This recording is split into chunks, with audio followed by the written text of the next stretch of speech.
Welcome to Tone Talks. Welcome to Tone Talks.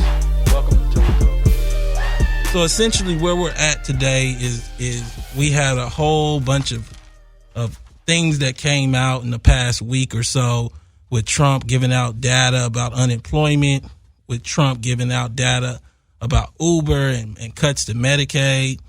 And everybody kind of looked at everything and said, oh, I wonder if he's accurate. It must have gotten better. And while they were doing that, essentially we didn't understand nothing has changed. You know, I gave you guys the data over the last 2 years, been writing about it for about 4 years. And I believe that what we have to do is just steadfast understand that there's a transfer of risk going on. The topic of the day is transfer of risk, Trump's bad unemployment data, Uber, cuts to Medicaid, and food stamps. You know, that's what we're talking about today. You can call in at 323-879-4445 and join the discussion, be part of this. But, you know, what we got to understand is that President Trump, the Republicans, conservatives, they on the march. Before I get going, I want to shout out Pastor Kevin Cosby of Louisville St. Stephen's Church. They sent me a powerful book. As you guys know, I'm part of the Angela Project, myself and Yvette Carnell. And they sent me this book called Color of Law. It's right here. I'm going to sit here the whole show. And what it is an outline of a forgotten history of how our government segregated America, how everything changed around us as a result. And I feel like what we have to understand is that our ancestors, our recent grandmothers and grandfathers, they basically laid the groundwork for this country to be what it is today.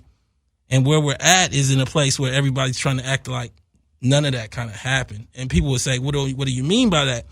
Well, when you read this book, you start to understand that we're not poor on accident. This was a designed poverty. I know you might think you know it, but I recommend you pick it up. And I want to again thank Kevin Cosby for sending that to me. And I'll be seeing him pretty soon now. So let's go through some of the questions. Again, we can call in here. You know, shout out to everybody that's in the chat. You know, I see a couple people already saying that they have this book. Just confirming. Hey, that number is 323-879-4445, correct? Yeah, so call in, be part of this discussion. You know, the first, I'm going to go through a set of questions. You know, I do this every week. Those questions are, well, number one, are President Trump and his administration transferring risk from government to the individual using Uber, Medicaid changes, and food stamps? You know, is he just using these tools to transfer risk? You know, we're going to have that discussion today. Number two, was President Trump's black unemployment data accurate, showing a nearly best ever 6.8% black unemployment rate? All week, I got all these messages from people that President Trump essentially, you know, he's fixed the problem. Black folks aren't unemployed anymore. They sent me these articles. Now, I knew them articles wasn't accurate, and I'm going to tell you why today. I did a video on my YouTube that you can check out, but I'm going to tell you why today, why the numbers weren't accurate. But essentially, you know that they don't count incarceration. You know that Uber is now added as of May 17. You know that underemployment is highly underrepresented. If it isn't accurate, the question is, was the representation of low black unemployment part of a larger plan to gut government services? We'll talk about that in a second. Again, Dash Radio app, press the Dash Talk button, or you can call in 323-879-4445. Again, topic of the day, transfer of risk. Transferring risk from government to the individual and how that's going to affect black communities. Number three, is Uber. You know, Uber, Lyft, it's not just Uber. All of this, you know, ride sharing, 1099 life. I'll walk your dog for on the app. Is this just a transfer of risk from poor to rich, from one person to the next? You know, we going to have that discussion. Number four, is the January released, you know, they just released new data about Medicaid maybe last week. And what I'm asking is the Medicaid changes that they're proposing, which is you got to be, if you're able-bodied and you can work, you're going to have to work to get your Medicaid. you're going to need to show me that you done did, 80 hours this month, or when you get, your liver start hurting or whatever, we just not going to take you in. Oh, man. Do you understand? We're going to touch on all this. Again, call in 323-879-4445. Be part of this discussion. Let's get this going.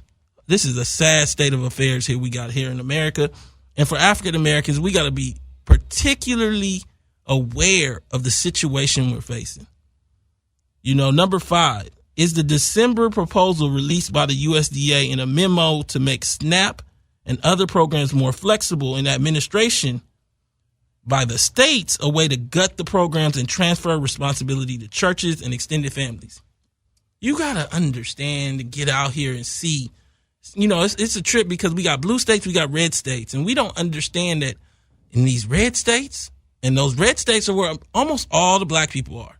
The black people are largely all throughout the South in red states. If you hand over the keys of power over the flexibility over SNAP, do we understand the consequence of them basically adding requirements to cut people out? Let's take the first caller of the night. Caller, what's your name? Where are you calling from? Caller? So nonetheless, what's happening now is we got to ask, this is the last question, is number 6. What is the ultimate consequence of a massive transfer of risk onto a black America that has little to no wealth? If all of this risk gets transferred, and I then explain to you that the bottom 80% of black America is living on nearly no wealth altogether, the bottom 50% is living on basically nothing. What happens? Let's take this first caller.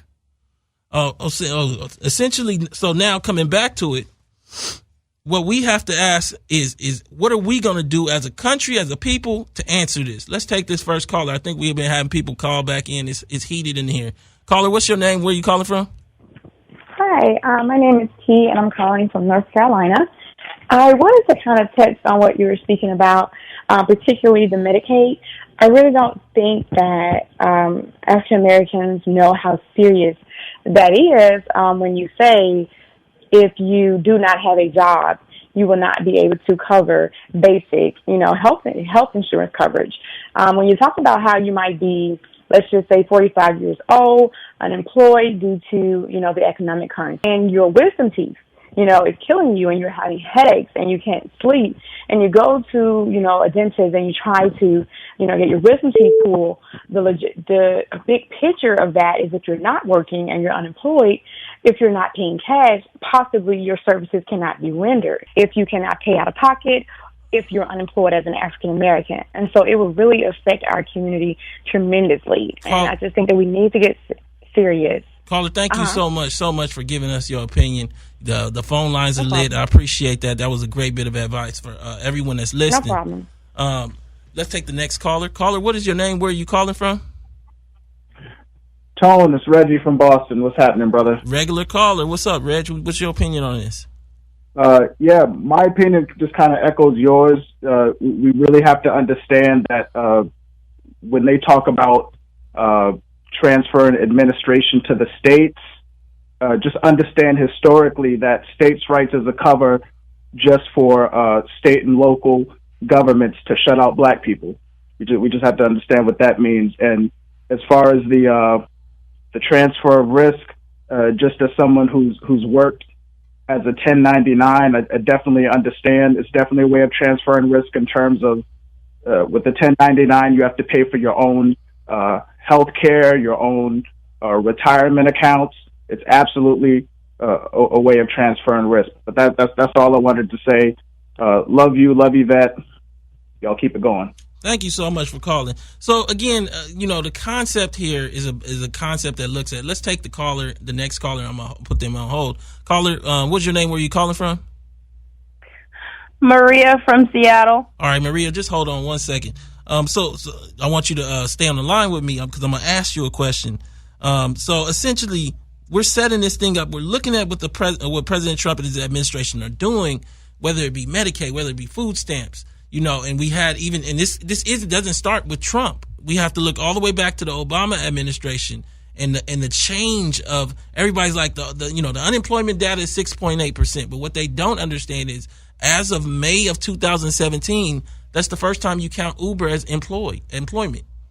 Basically, a job where you can be terminated at any time. You aren't really hired or fired. You have no health insurance. You have no protections. It's considered a job to make the numbers look okay. Fundamentally, do you think that that's accurate to include Uber as employment, Maria? No, not at all. I mean, Washington is, I think you can basically fire somebody for no reason. Do you know what that law is called? I'm sorry. When I'm looking at 1099s, and particularly right now, just Lyft and Uber, it's not even about being fired. You just get deactivated. So essentially, one day you think you're going to work for Uber, and they just deactivate you, and essentially you can't get on the app and drive anymore for them. And I think that's actually below firing in a way, because you were never hired.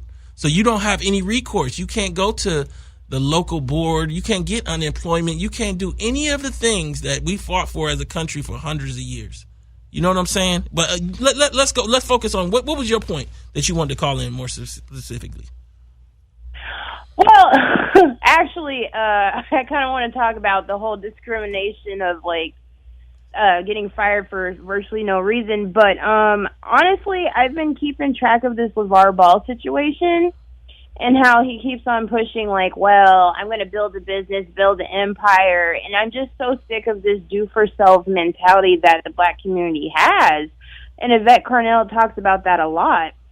It's just, we can't do that if, clearly you explain to us, and you're an attorney, you know what you're talking about, that no, black unemployment is not at an all-time low. No, working at Uber is not a career. But, they're selling us, cheap shoes and selling them like they're Louis Vuittons.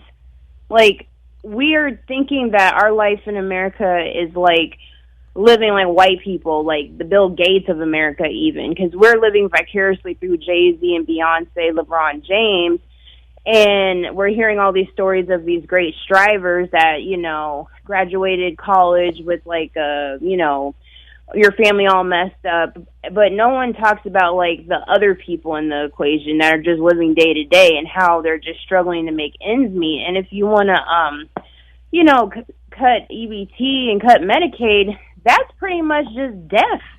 I agree with you, Maria. Thank you so much for calling in. I'm gonna address your point offline.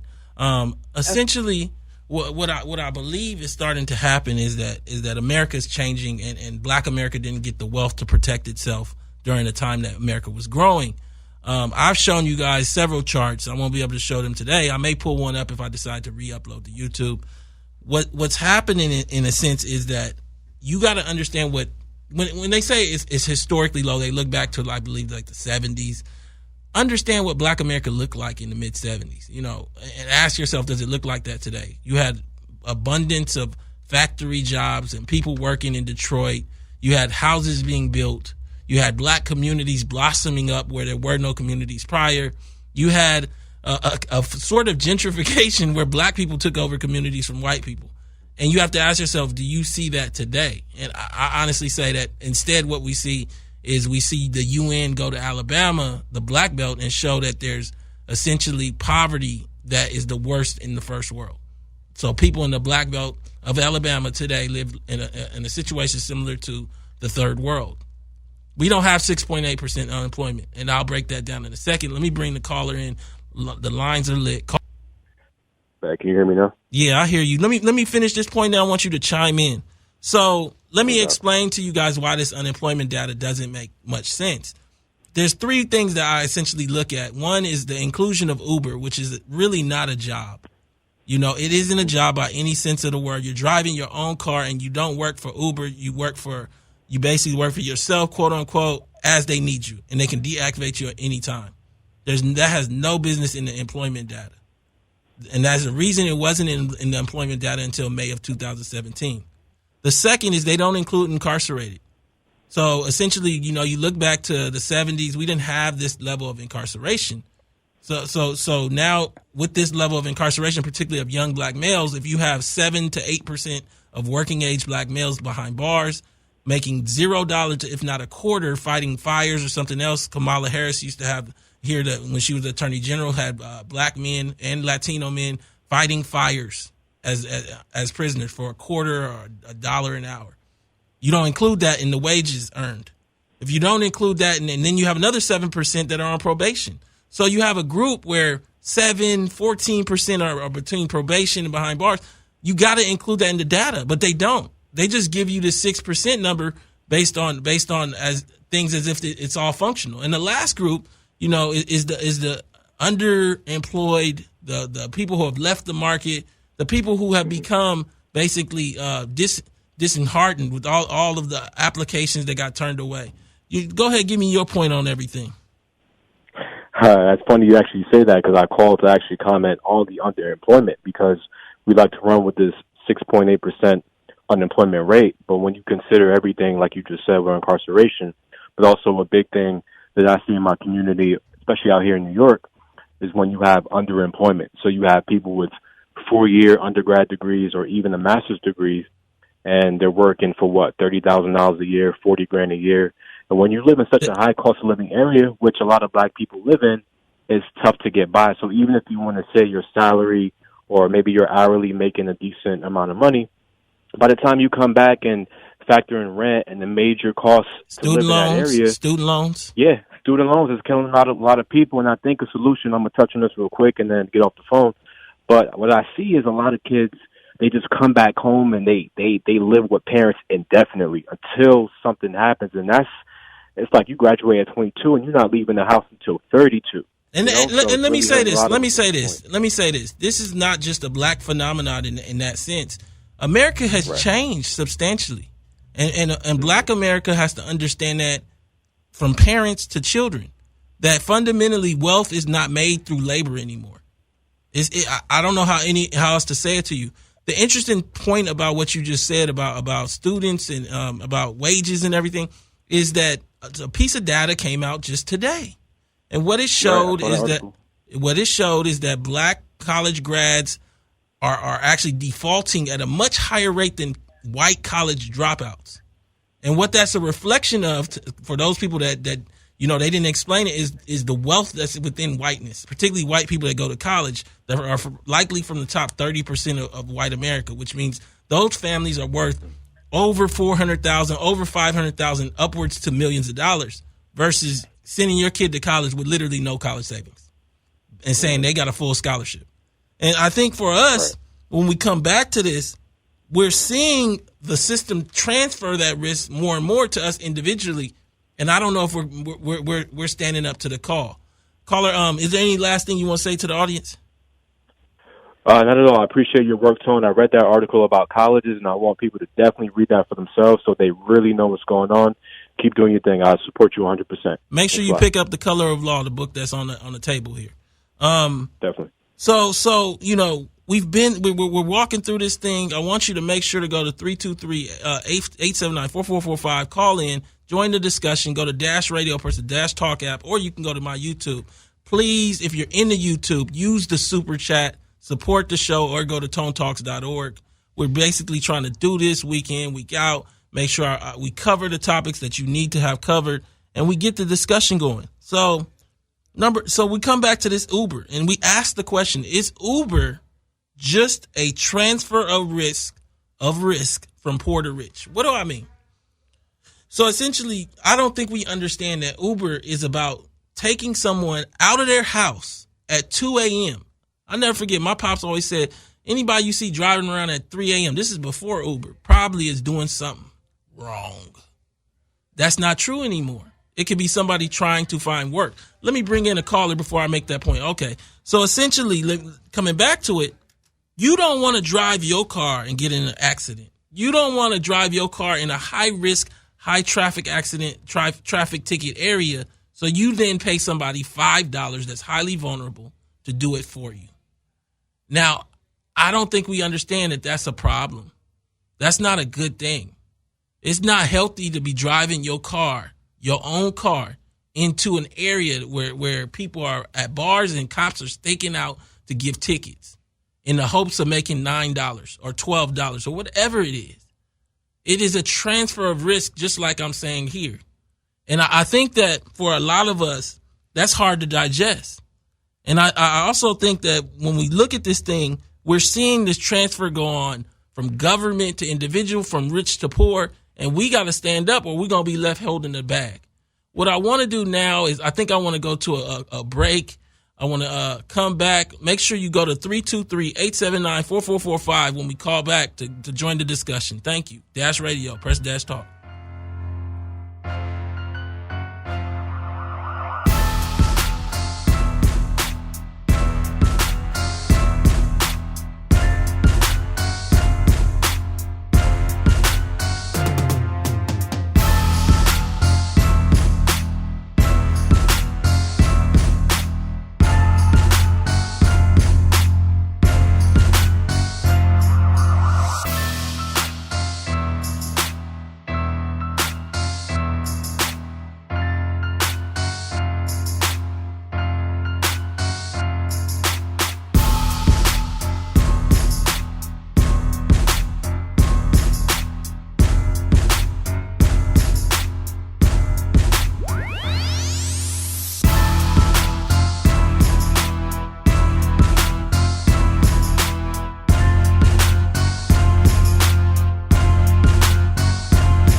Welcome back, y'all. Welcome back. You know we having a discussion on Dash Radio. Press the Dash Talk button.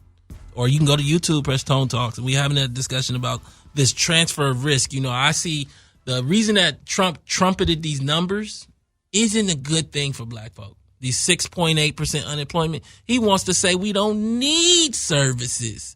I got a caller. Let me take that caller. Caller, what's your name? Where are you calling from?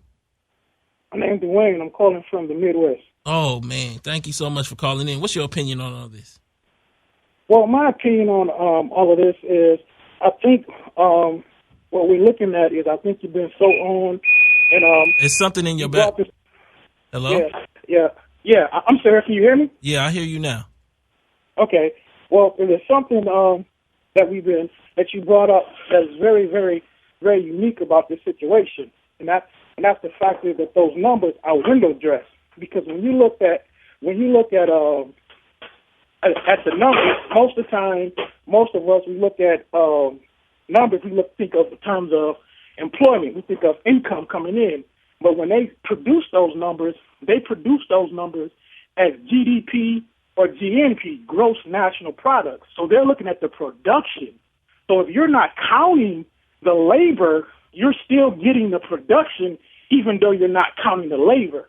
So it's like that. It's window dressing. So actually, in all actuality, what they have done is they actually included prison labor in that production, because when they go to compare themselves to China, compare themselves to other European countries, they look at gross national products, the total production of labor.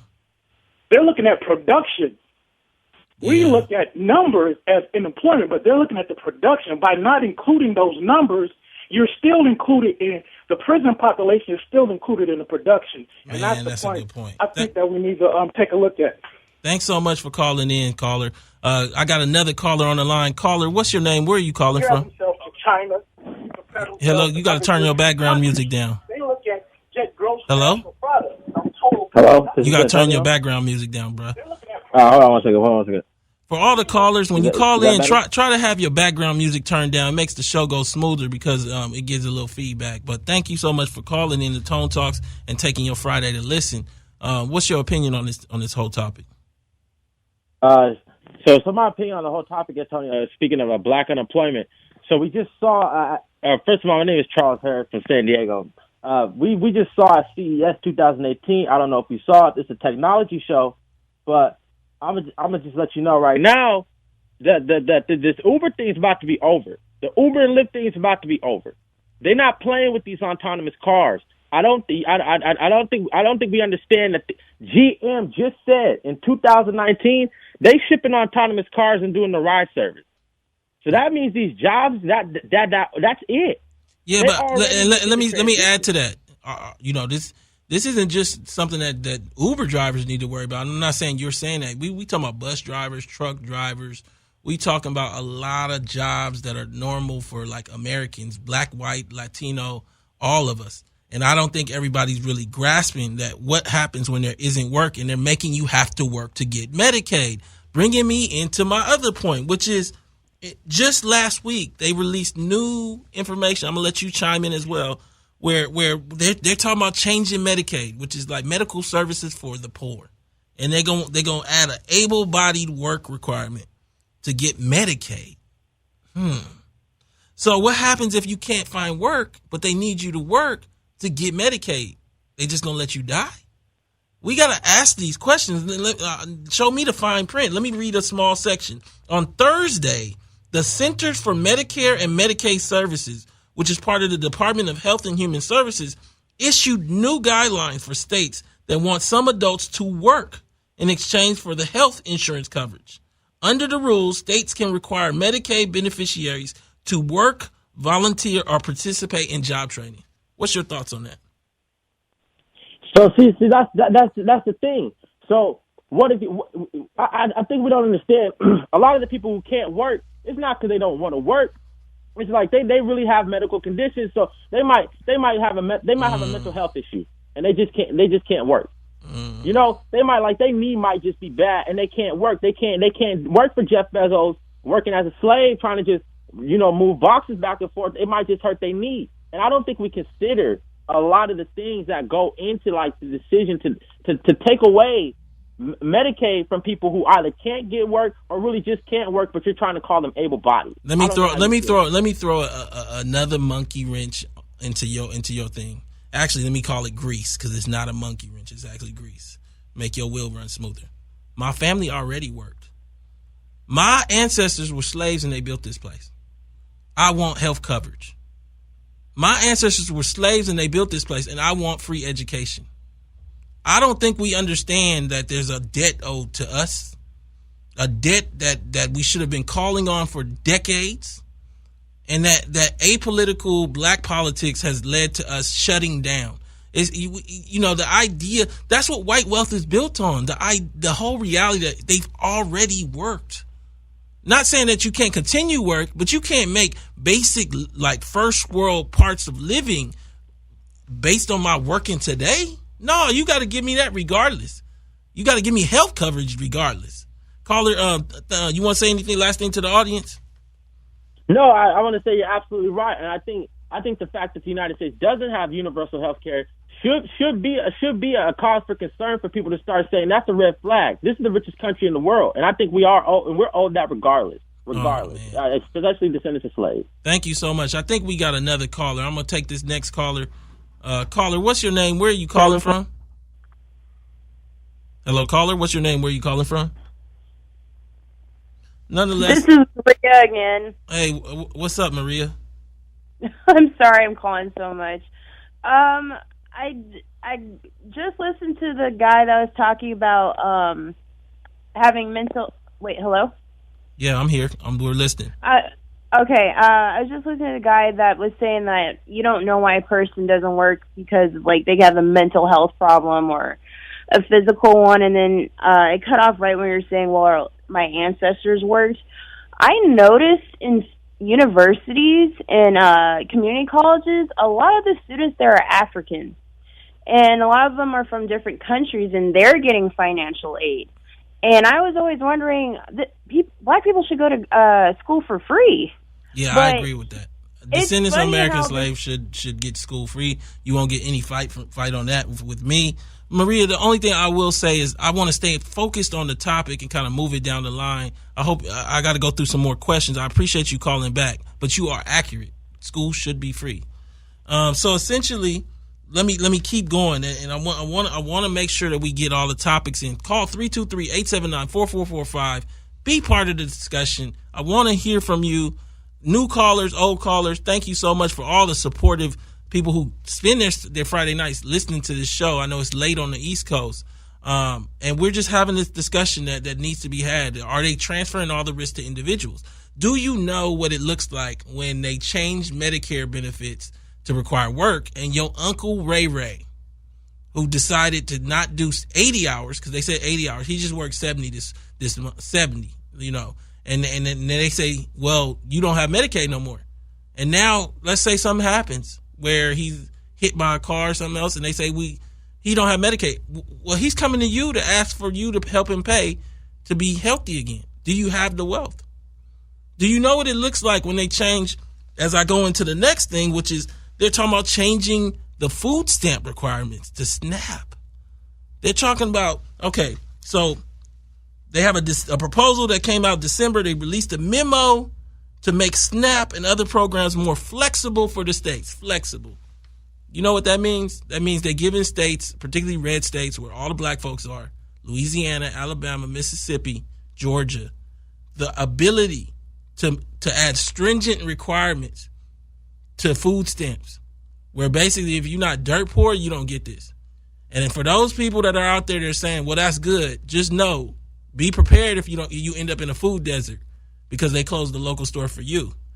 Be prepared if your sister that was on food stamps no longer is on food stamps and needs you to step in and start paying for her food for her and her children. And I don't think we understand our lives are tethered together by many of these programs. Whether you're in a law office or whether you're a janitor at a local school, we stand here together facing this reality of a government that is transferring the risk to our individual families, a set of families that receive no reparations, a set of families that largely has no wealth. Do you understand what this is going to look like the next Black Thanksgiving that comes around? Now, I want to read a small section about what they essentially are saying. This is the Department of Agriculture is allowing states more flexibility under the Supplemental Nutrition Assistance Program, SNAP. The USDA Food and Nutrition Service issued national program guidance Wednesday that allows the new flexibility. All this stuff is happening within a month, right after tax reform. They not playing. I've been telling you guys that this is coming. We here now. You need to ask yourself, who else on YouTube is talking about this? Who else on MSNBC or CNN is letting you know this? Because this is the instrumental things to your life. They talking about a lot of other issues that don't deal with what's going on. This is your life right here. The new guidance clarifies that while certification decisions must be made by state employees, FNS is expanding the possible use of contracted private sector staff to provide basic case-specific information.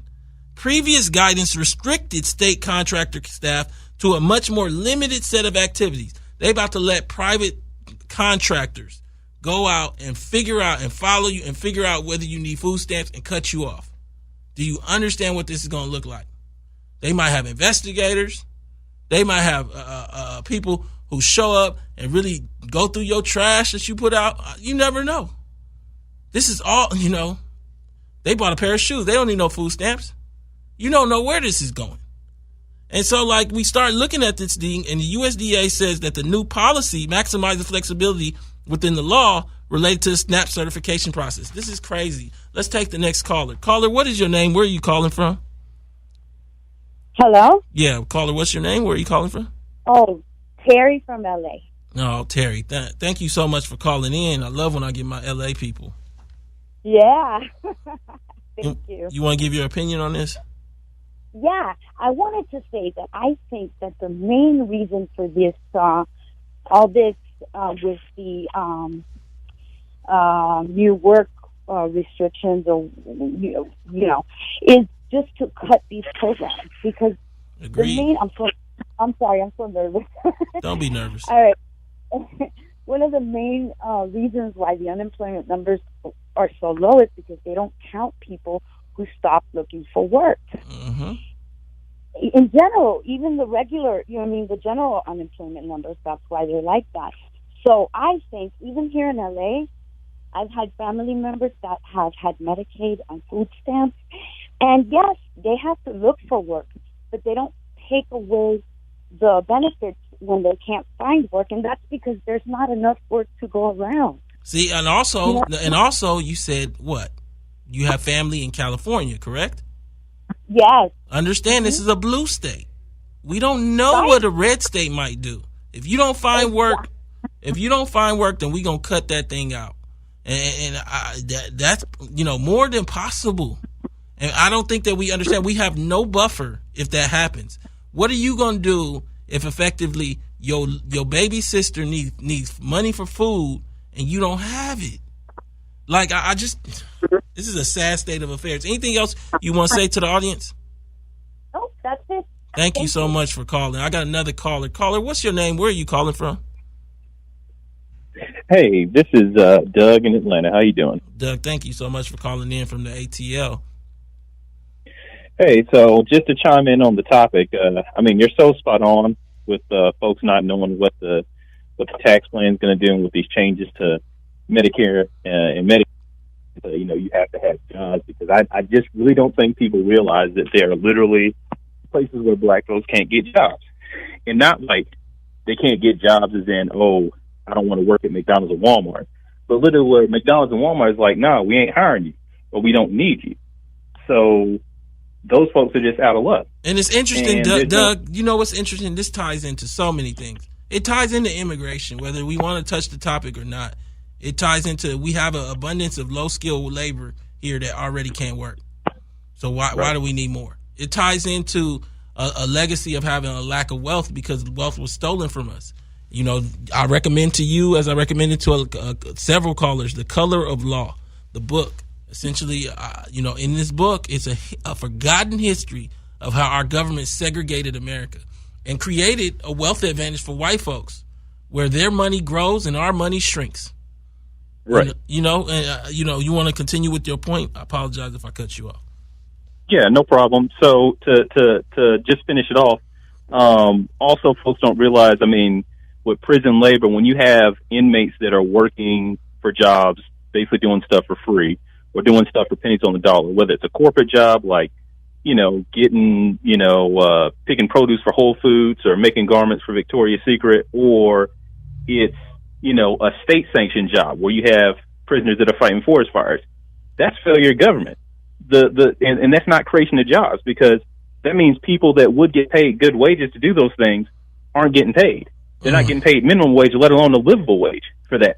So that's taking jobs away from people that should have jobs, and that's letting government off the hook from doing something that it should be doing with highly skilled people, instead of basically using the slave force to take care of things like forest firefighting. And we got to understand that just isn't just Donald Trump. Kamala Harris was the Attorney General here in California. Go Google it. And she had, in her office, was using prisoners to fight fires. Prisoners. Right. And she's supposed to be the beacon of light for Black America, Black girl magic.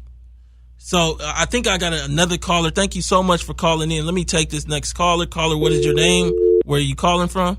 Caller, what's your name? Where are you calling from? Good evening. My name is Kareem. I'm calling from Dallas. Oh, thank you so much for calling in from Dallas. What's your opinion and take on this topic of transfer of risk? Well, first I just want to say that Color of Law book. Yeah, I have it. I read it. It's crazy, really enlightening.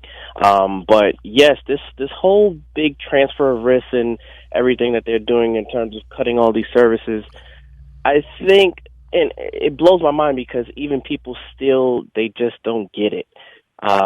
People are still going around saying, "Oh, well, you know what? My taxes, I got a increase in my wages because they cut my taxes," but they don't understand that the budget cuts that's coming along with that. So they're cutting billions and billions of dollars of these social programs that these people use, and my family in particular. And it's like they don't see the benefit.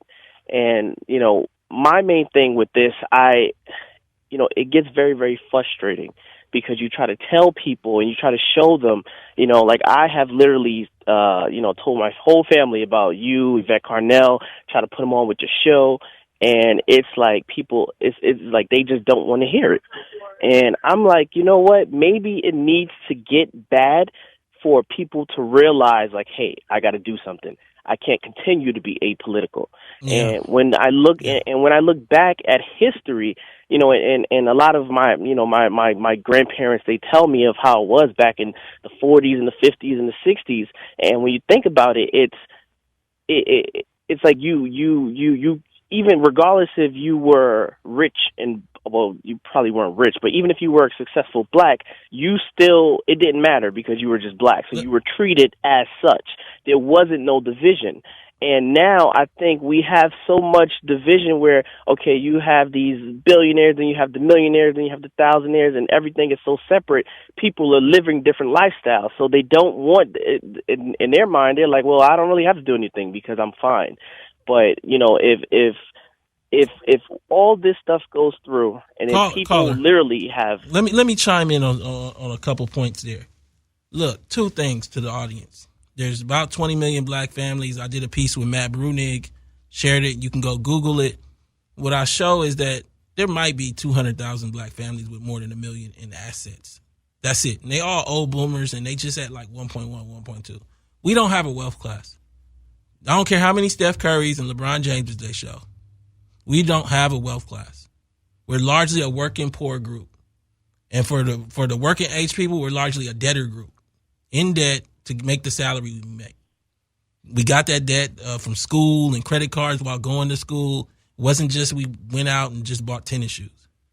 Now, the other thing that I'll say, and I'm going to probably pull up a chart when I show this actually on YouTube, you got to understand that the last time that the top 0.1% of wealth holders in America had the same amount of wealth as the bottom 90% was during the Depression.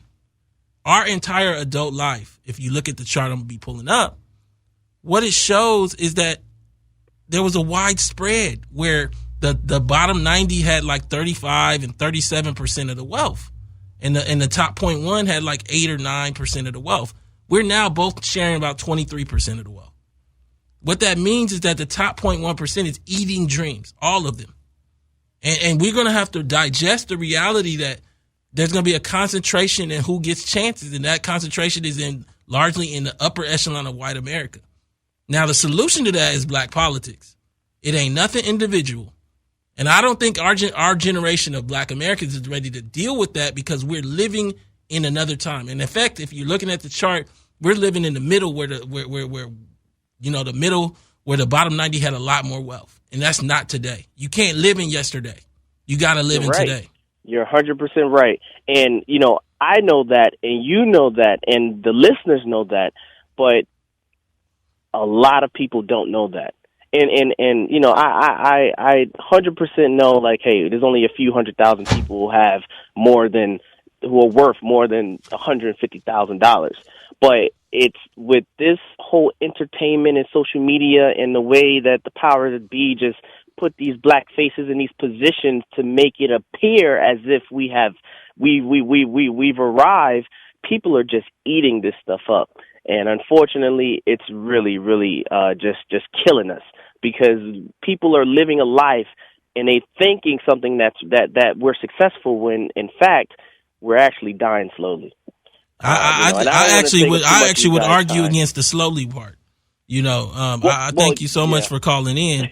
Essentially, what I will say is that the caller was on point in that our community is going to have to start caring. Your Uncle Ray, who has the Medicaid issue, I wonder if he cared when he didn't have a Medicaid issue. Or did he just say he didn't want to watch Tone Talks? And you got to ask yourself, what's your consequence going to be for him? Is it going to be that you don't have enough to share with him for food stamps? I mean, you didn't want to be political. That's going to be a personal decision. I'm just preparing you with the data so you can be able to make that personal decision, not telling you what to do. What I feel like we need to do, though, is hold everybody accountable, including ourselves. We need to be active, engaged, and understand. One of the things that I'm proposing, I want to give another shout out to Dr. Kevin Cosby and also Yvette Carnell. Go check her out at Breaking Brown. But essentially, we have this thing called the Angela Project, which is essentially a movement of millions of Baptists, and we're trying to push for reparations. One of the things we're going to demand in the memo, I'm just giving it to you guys first, is we want the census to actually break out descendants of American slavery on the census, just like they do with Latinos. We want you to have a checkbox for descendants of American slavery. We want you to have a checkbox for Caribbean descent, and we want you to have a checkbox for African. For no other reason than just let us see the data. My firm belief is that when we get the data, that the group that comes from slavery is largely collapsed. I believe that data will show that that descendants of slaves are making up a bulk of the prisoners. I believe that what we have right now is a collapsed group that doesn't even know it's collapsed because of a decadent veil of mask. But we need the data to be able to show that. And I think when I come to the last question, which is what is the ultimate consequence of a massive transfer of risk onto a Black America that has little to no wealth, I can't help but see devastation. I can't help but see infighting. What do you do next Thanksgiving when there ain't no stamps? And I'm not saying that Black Thanksgivings have entirely relied on stamps, but you might be using cash and your sister was using food stamps. Now you got to buy all the turkey, all the macaroni, everything. And the problem that we have as a group is we haven't acknowledged the ways in which government is part of our lives. One of the other solutions that I've continuously said, and I just recently put in a video about New Year's resolutions, is lay out your family. Your immediate family, at least. When I say that, I mean people like your grandma and everybody else, and see the ways that government comes into their life. Medicare, Medicaid, food stamps, Section 8, Pell Grants, and understand then take those programs to Donald Trump's proposed budgets and see how he's going to cut those. And ask yourself as a family, let alone as an individual, what will you do when he cuts these? What do we do when he cuts these?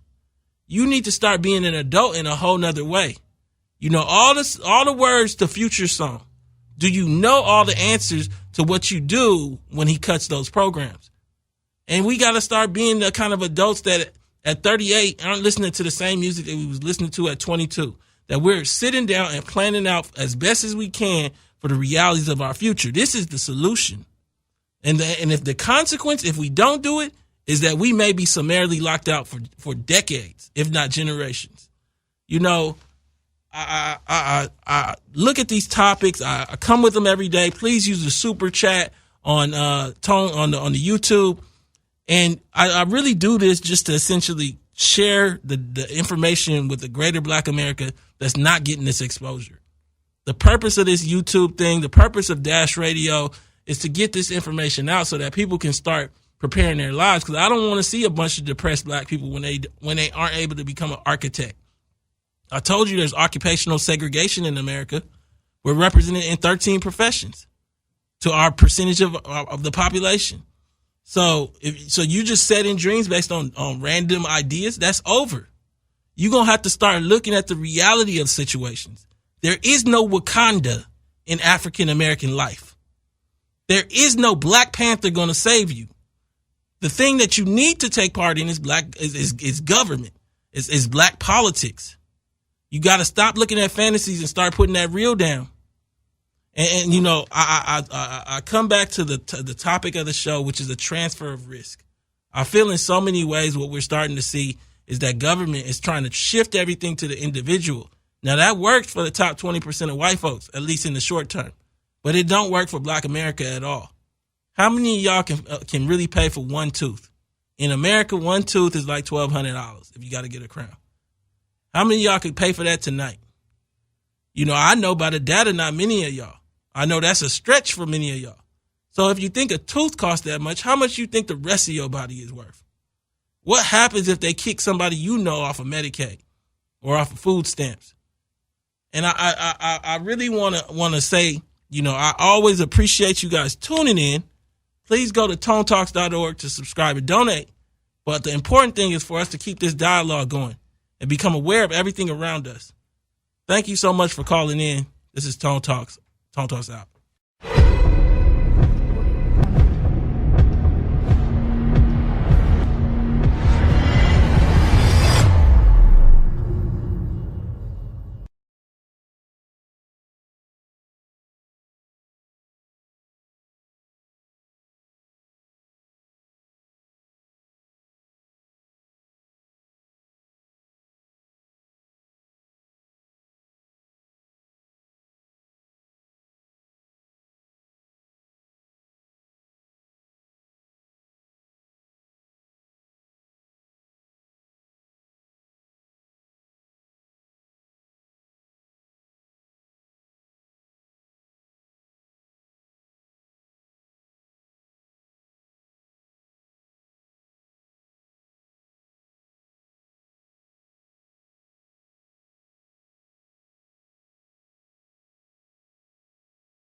Welcome to Tone Talks.